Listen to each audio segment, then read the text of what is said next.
Good morning my dear students. आज मैं आपको क्लास 12 मैथ का लेसन 3.3 मैट्रिक्स का क्वेश्चन नंबर 21 एग्जांपल का लेके आया हूं।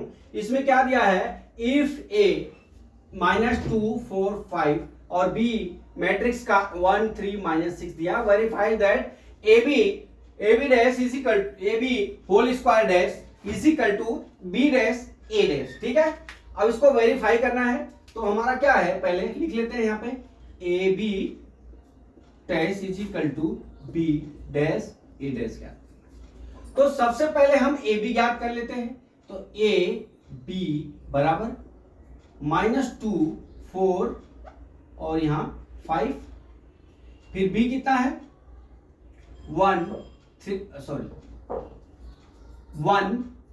3 -6।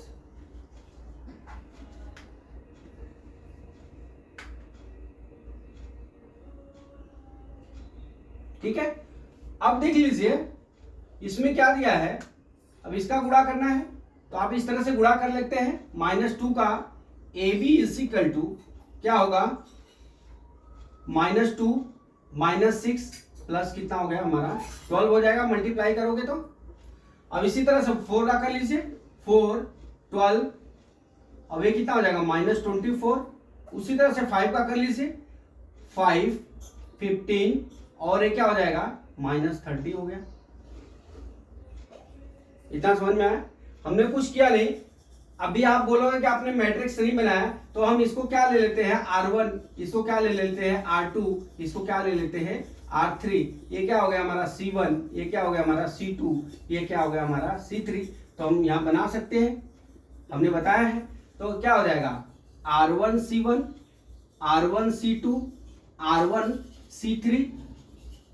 ठीक है, फिर क्या हो जाएगा R2 C1, R2 C2, R2 C3, यहां क्या हो जाएगा R3 C1 प्लस होगा ऊपर, फिर R3 C2 प्लस हो जाएगा, फिर R3 C3 प्लस हो जाएगा। ये हमारा मैट्रिक्स बना। उसके ऊपर से हमने क्या किया, इसका मल्टीप्लाई करके हमने यहाँ पे लिख लिया। अब देख लीजिए आप, मैं यहां से AB कोष्टक में डैश निकाल रहा हूं, मतलब यह हुआ कि रो का कॉलम, कॉलम का रो में हो जाएगा। तो ये कितना हो जाएगा -2 -6 और 12 हो जाएगा।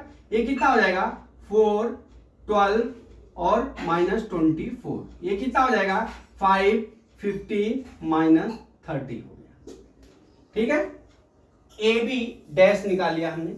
अब हम चलते हैं क्या, देखिए अब हमको क्या ज्ञात करना है, यहां देख लीजिए, यहां ज्ञात ये करना है हमको कि बी डैश और इंटू ए डैश।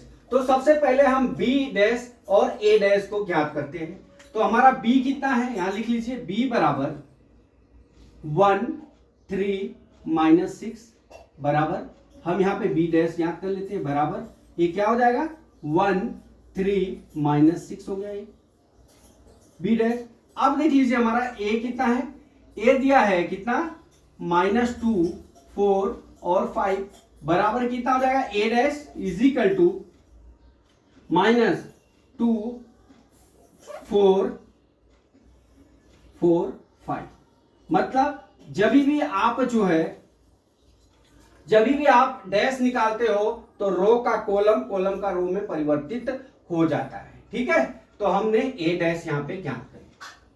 अब हमको क्या ज्ञात करना है, b इंटू ए ज्ञात करना है। क्या ज्ञात करना है, बी डैश ए डैश निकालना है। ठीक है, बी डैश ए डैश निकालना है। यहां से क्या हो जाएगा, ये हमारा R1 हो गया, ये हमारा R2 हो गया, ये हमारा R3 हो गया, ये हमारा C1 हो गया, ये हमारा C2 हो गया, ये हमारा C3 हो गया। तो हमने आपको, आप गुणा तो कर सकते हैं, ऐसे डायरेक्ट हो जाएगा, लेकिन ये फार्मूला से लिख के ही गुणा करना है अपने को। ये क्या हो जाएगा R1 C1 plus R1 C2 plus R1 C3 plus, फिर क्या हो जाएगा R2 C1 plus R2 C2 plus R2 C3 plus, फिर R3 C1 प्लस, फिर R3 C2 प्लस, फिर R3 C3 प्लस। ये हमारा मैट्रिक्स बन गया। अब हमको R1 इंटू C1 करना है, तो कर लीजिए, ये कितना हो जाएगा यहां पे बी डैश ए डैश। देख लीजिए R1 हमने क्या लिखा है R1C1 माइनस 2, फिर ये कितना हो जाएगा R2C2। अब यहां पे देख लीजिए -2, अब फिर क्या कितना हो जाएगा यहां पे -2, अब -6, फिर कितना हो जाएगा माइनस प्लस कितना हो जाएगा 12 हो जाएगा हमारा ए डैश बी डैश। फिर आप देख लीजिए इसका कितना हो जाएगा 4, 12 और -24। अब उसी तरह से 5 कर लीजिए 5, 15 और -30, ये हमारा मल्टीप्लाई हो गया। अब देख लीजिए आप यहां पे हमने A B whole square dash निकाला, यहां बी डैश ए डैश निकाला, इसलिए suppose prove that A B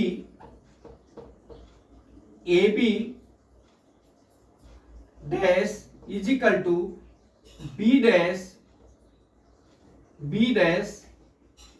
A dash